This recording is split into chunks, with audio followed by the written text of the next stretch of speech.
সেদিন ভাইরাল মামার মুড়ি খেতে গিয়ে যে আমাদের সাথে এমন হবে তা আমরা কখনো ভাবতে পারিনি। মুড়ি খেতে কোথায় গিয়েছিলাম আর কি হয়েছিল আমাদের সাথে তা দেখার জন্য অবশ্যই ভিডিওটা দেখতে থাকবেন। আসসালামু আলাইকুম সবাইকে, আশা করি সবাই ভালো আছেন। সেদিন বিকেলে রেডি হয়ে চলে গেলাম ভাইরাল মামার মুড়ি খেতে। তো বাসা থেকে বের হয়ে হাঁটতে হাঁটতে চলে যাই রিক্সা নেওয়ার জন্য। তো যেতে যেতে দেখি এদিকে আকাশটা অনেক সুন্দর দেখা যাচ্ছে, মাশাআল্লাহ। সেদিন দুপুরে একটু বৃষ্টি হয়েছিল, তাই ওয়েদারটা খুব সুন্দর ছিল।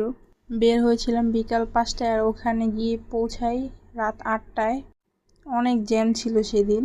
তো বলতে বলতে চলে আসলাম সেই ভাইরাল মুড়ির দোকানের কাছাকাছি। গাড়ি থেকে নেমে দেখি এদিকে ছোটদের অনেক সুন্দর সুন্দর জুতা বিক্রি করছে। জুতাগুলি অনেক কিউট ছিল, তাই আমরাও আমাদের আয়রা বেবির জন্য নিয়ে নিই। দেখেন জুতাটা কি কিউট না। এদিকে আমাদের আয়রা বেবিও তার জুতাগুলি পরে নিচ্ছিল, তার আম্মু তার জুতাগুলি পরিয়ে দিচ্ছিল। আর হ্যাঁ, সেদিন আয়রা বেবি সবকিছু ঘুরে ঘুরে দেখছিল। মাশাআল্লাহ, অনেক সুন্দর লাগছিল আয়রাকে। সবাই ওর জন্য দোয়া করবেন। তারপরে আমরা রেল লাইন থেকে সোজা হাঁটা শুরু করি সেই ভাইরাল মুড়ি মামার দোকানে যাওয়ার জন্য। আশেপাশে অনেকগুলা ফুটপাতের দোকান ছিল, তা দেখতে দেখতে হাঁটা শুরু করলাম। তো চলে আসলাম সেই ভাইরাল মুড়ি মামার দোকানে।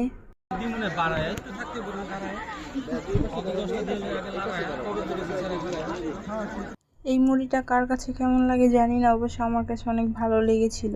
আমরা 5 জন গিয়েছিলাম, তার মধ্যে আমরা 4 জন খেয়েছি মামার এই মাখানো মুড়িটা। আমার ভাবি আবার মাখানো মুড়ি খায় না, সে খায় ঝরঝরা মুড়ি। তো মামার দোকানের কালো জিরে দিয়ে বানানো ঝরঝরা মুড়িটা ভাবি নিয়েছিল। কালো জিরার কারণে মুড়িটা একটু ডিফারেন্ট ফ্লেভার ছিল। কালো জিরার মুড়িটাও খেতে অনেক মজা লেগেছিল।